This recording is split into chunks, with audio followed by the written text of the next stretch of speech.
आप सभी को मेरा नमस्कार। आप सभी का सनराइज क्लासेस के इस यूट्यूब प्लेटफॉर्म पे स्वागत है।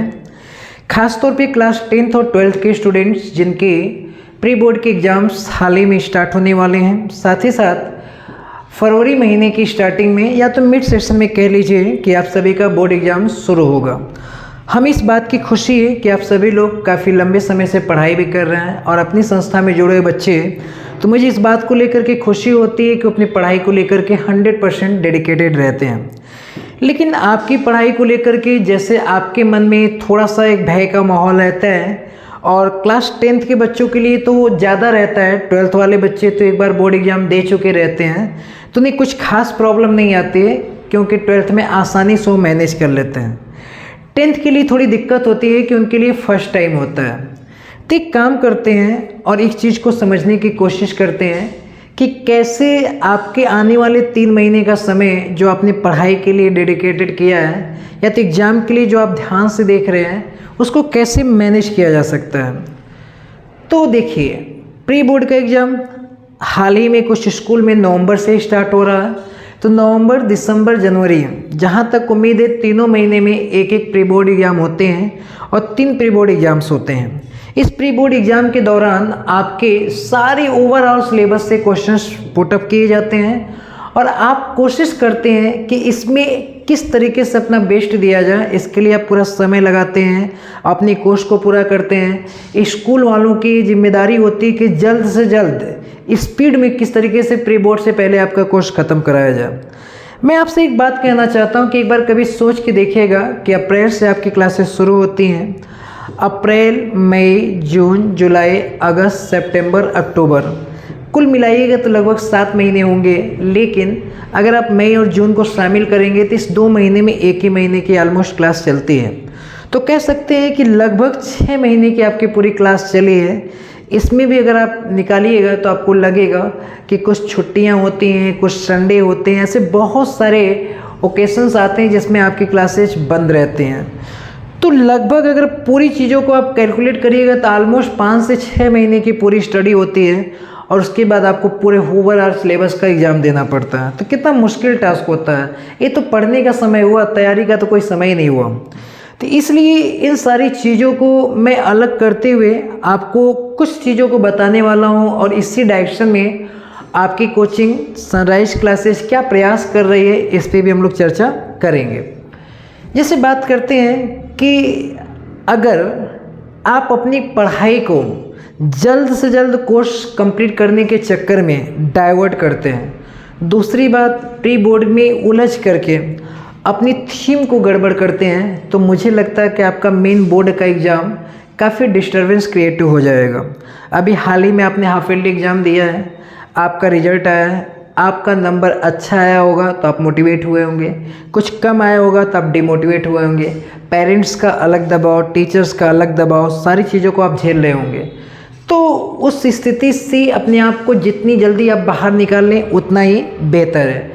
क्यों? क्योंकि हाफ ईयरली एग्ज़ाम का मार्क्स आपके मेन एग्ज़ाम में नहीं जुड़ेगा। साथ ही साथ आपके प्री बोर्ड के जितने भी एग्ज़ाम्स होंगे उसमें आने वाला मार्क्स आपके बोर्ड एग्ज़ाम में नहीं जुड़ेगा।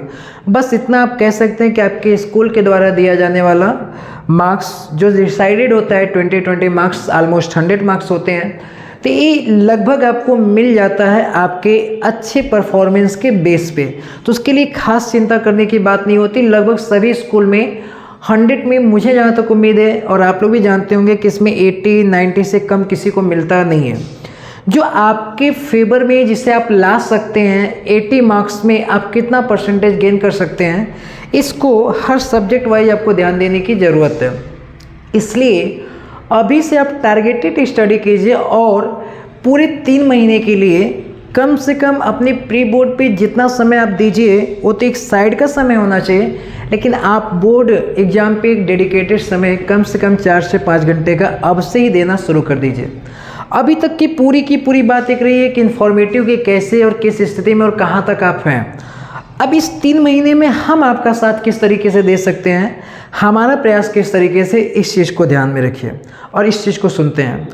आपकी कोचिंग में 10 नवंबर से क्लास 10th और 12th के लिए प्री बोर्ड एग्ज़ाम को टारगेट न करते हुए आपकी कोचिंग में 10 नवंबर को क्लास 10th और 12th बोर्ड एग्ज़ाम के लिए क्रैश कोर्स की स्टार्टिंग की जा रही है, जिसमें कि संडे 10 नवंबर को पड़ रहा है। उसमें एक ओरिएंटेशन क्लास होगी जो कि आगे के सारे व्यू को एक्सप्लेन करने के लिए मैनेज किया जाएगा।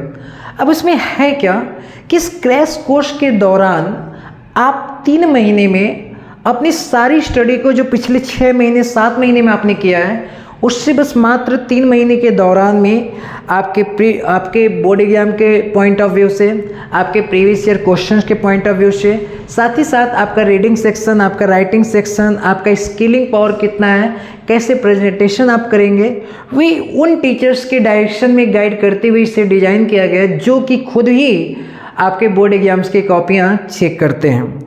इसलिए मैं आपसे ये कहना चाहता हूँ कि आपके क्रैश कोर्स में क्या क्या विशेषताएं हैं, क्या क्या सुविधाएं हैं, आइए 1 बाय 1 समझते हैं। उसके बाद आप इस बात को लेकर के निर्णय लीजिएगा कि क्या आपके लिए बेहतर है।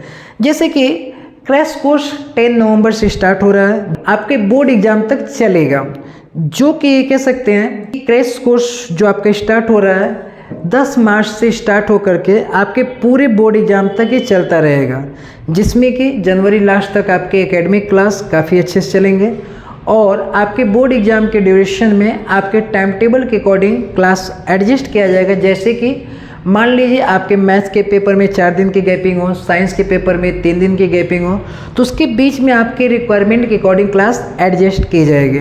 तो पहला पॉइंट ये है कि आपके 10 नवंबर से स्टार्ट होकर के बोर्ड एग्ज़ाम तक चलेगा।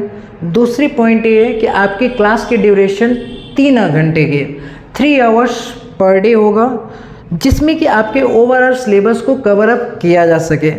तीसरा पॉइंट क्या है, आपके लगभग 10 इयर्स के प्रीवियस ईयर्स के क्वेश्चंस आपकी इस क्लास के ड्यूरेशन के दौरान ही सॉल्व कराए जाएंगे ताकि आप मैक्सिमम टू मैक्सिमम प्रैक्टिस कर सकें। फोर्थ पॉइंट ये कि जो आपका बोर्ड एग्ज़ाम होगा ठीक उसी बेस पे एक सब्जेक्ट के मिनिमम 3 पेपर, कम से कम 3 पेपर्स आपके एग्ज़ाम में बोर्ड की तरह से ही कंडक्ट करवाए जाएंगे।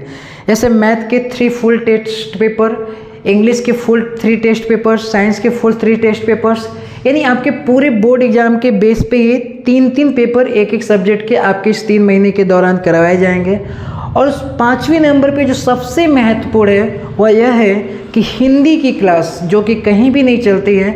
अक्सर इंग्लिश मीडियम के स्टूडेंट्स हिंदी में बहुत मिस्टेक करते हैं जहाँ पे गद्य और पद्य की कहानी चलती है, तो इसलिए आपकी हिंदी की भी क्लास इस क्रैश कोर्स के दौरान एडजस्ट की जाएगी और इसमें भी इस तरह के डिज़ाइन किया गया कि आप हिंदी में ही बेहतरीन मार्क्स पा सकें, आपको कई बार उसको लिखवा करके प्रैक्टिस कराया जा सके। और रही बात फीस स्ट्रक्चर को लेकर के, तो आपकी कोचिंग की जो फीस स्ट्रक्चर्स है ऑलमोस्ट जो मंथली फीस लगता है उसी को 3 महीने एक साथ करके डिज़ाइन किया गया है। और फीस कितनी है, क्लासेस का क्या इन्फॉर्मेशन है, किस तरीके से आप करेंगे, इस चीज़ को लेकर के आप दिए गए नंबर पे कॉल करके भी बात कर सकते हैं। जो अपने कोचिंग के रेगुलर स्टूडेंट्स हैं वो चाहें तो नए स्टूडेंट तक इस खबर को पहुंचा सकते हैं ताकि उन सभी को इसका फ़ायदा लेने के लिए आसानी हो जाए और सभी लोग क्लास करके कम से कम लास्ट के 3 महीने में बिगनिंग से लेकर के लास्ट तक की पूरी स्टडी कर सकें। क्रैश कोर्स में एडमिशन के लिए एडमिशन प्रोसेस शुरू है। आप सभी के लिए अच्छी बात है कि स्टार्टिंग के ऑलमोस्ट 100 स्टूडेंट के लिए फ़ीस में 20% डिस्काउंट है। तो आप सभी लोग कोशिश करिए 10 तारीख से पहले इन्वॉल्वमेंट्स करवाइए और अपनी क्लास को ज्वाइन कीजिए। मुझे इस बात का पूरा भरोसा है कि अभी तक आपकी संस्था में 95, 91, 92% तक जितने भी रिजल्ट्स आए हैं काफ़ी अच्छा रहा है। आप बाहर कोचिंग के बाहर फ़ोटोज़ भी देख सकते हैं जो बच्चे काफ़ी बेहतर करते हुए आ रहे हैं। उम्मीद करते हैं कि अगली फ़ोटोज़ आपकी होगी, आप बेहतर करेंगे और मेरा कोशिश रहेगा कि आप हर बार की तुलना में एक बेहतरीन रिजल्ट लेकर आएँ, क्योंकि एक वक्त के बाद ऐसा ही होगा कि जब 10th का रिजल्ट आता है और उसके एक दिन के बाद पेपर में उन बच्चों का नाम आता है कि district topper, school topper, state topper, country toppers ऐसे स्टूडेंट्स आते हैं, तो उस समय आपको बड़ा अफसोस होता है कि यार हम भी ऐसा कर सकते थे। क्योंकि पेपर कोई हार्ड नहीं होता। अगर उसी पेपर को आप पिछले 10 साल के पेपर्स और daily practice questions, reading skills, writing skill practice maximum to maximum अगर आप कर ले जाते हैं तो कोई दिक्कत नहीं आएगी। तो अभी तक आपने पढ़ाई किया है या नहीं किया है, अभी तक आपको किसी चीज़ को लेकर टेंशन है या तो नहीं है। अगर आज भी आपको लगता है कि आपको डर है कैसे कोर्स पूरा किया जाए कैसे नहीं, तो मैं इस बात को लेकर के आपको क्लियर कट कहता हूं कि आप अपने हाफ ईयरली एग्जाम के टेंशन को छोड़ दीजिए। बस बोर्ड को टारगेट करने के लिए 3 महीने हमारे साथ जुड़िए और जम के पढ़ाई कीजिए। आप जहां हैं उससे कई गुना बेहतर और कई अच्छे प्लेस पर आप पहुंच जाएंगे। Thank you so much.